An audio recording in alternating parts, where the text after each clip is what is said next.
ಕನ್ನಡ ಶಾಶ್ವತ ಸಾಮ್ರಾಜ್ಯ ಅಂತಕ್ಕಂತಹ ಒಂದು ಕಾನ್ಸೆಪ್ಟ್ ಇಟ್ಕೊಂಡು ಹೋಗ್ತಾ ಇರ್ತಕ್ಕಂಥದ್ದು ಬಹಳ ಒಂದು ಒಳ್ಳೆಯ ಕೆಲಸ.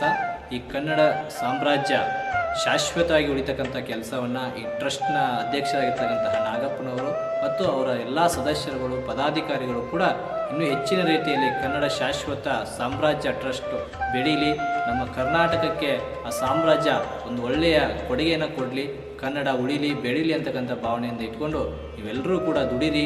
ನಮ್ಮ ಸಹಕಾರ ಮತ್ತು ಸೇವೆ ಎಲ್ಲವೂ ಕೂಡ ಈ ಏನು ಕನ್ನಡ ಶಾಶ್ವತ ಸಾಮ್ರಾಜ್ಯ ಟ್ರಸ್ಟ್ಗೆ ಇದ್ದೇ ಇರುತ್ತೆ. ಹಾಗೆ ನಮ್ಮ ಜೊತೆಯಲ್ಲಿರ್ತಕ್ಕಂಥ ಎಲ್ಲರೂ ಕೂಡ ಇದಕ್ಕೆ ಸಹಕಾರ ಕೊಡಿ ಅಂತಕ್ಕಂಥ ಭಾವನೆಯನ್ನು ಹೇಳ್ತಾ ಅವ್ರಿಗೆಲ್ಲರೂ ಶುಭವಾಗಲಿ ಅಂತಕ್ಕಂಥ ಮಾತನ್ನು ಹೇಳೋಕ್ಕೆ ಇಷ್ಟ.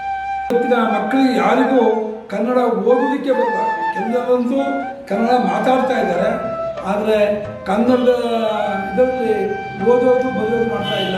ಜಿಲ್ಲಾ ಮಟ್ಟದಲ್ಲೂ ತಾಲೂಕು ಮಟ್ಟದಲ್ಲೂ ಪ್ರತಿಯೊಂದು ಹೋಬಳಿ ಮಟ್ಟದಲ್ಲೂ ನಡೆದು ಮತ್ತು ಕನ್ನಡಕ್ಕೆ ಪುನರುಜ್ಜೀವನ ಆಗಬೇಕು. ಪ್ರತಿಯೊಬ್ಬರೂ ಕನ್ನಡದಲ್ಲೇ ಓದಬೇಕು, ಕನ್ನಡದಲ್ಲೇ ಬರಿಬೇಕು, ಕನ್ನಡದಲ್ಲೇ ಮಾತಾಡಬೇಕು. ಪ್ರತಿಯೊಂದು ಮನೆಗೂ ನಾವು ಮುಟ್ಟಿ ನಮ್ಮ ಕನ್ನಡ ಭಾಷೆಯನ್ನು ಉಳಿಸಿ, ಕನ್ನಡದಲ್ಲಿ ಮಾತಾಡಿ, ಕನ್ನಡವನ್ನು ಬರೆಯಲಿಕ್ಕೆ ಹೇಳಿ, ಕನ್ನಡವನ್ನು ಕಲಿಸಿರಿ ಅಂತ ಹೇಳಿ ಎಲ್ಲರಿಗೂ ಹೇಳಬೇಕಾಗಿದೆ.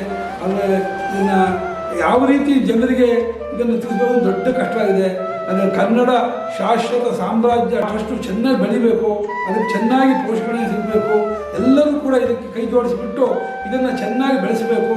ಇದು ನಮ್ಮಗಳ ಸ್ವಂತ ಅಂತ ಭಾವನೆ ಮಾಡ್ಕೋಬೇಕೇ ಹೊರತು ಇದನ್ನು ಯಾರೋ ಮಾಡಿಸ್ತಾ ಇದ್ದಾರೆ, ನಾವು ನಮಗೆ ಸಂಬಂಧಪಟ್ಟಿಲ್ಲ ಅಂದ್ಕೊಂಡ್ರೆ ಖಂಡಿತ ಬೆಳೆಯೋದಿಲ್ಲ.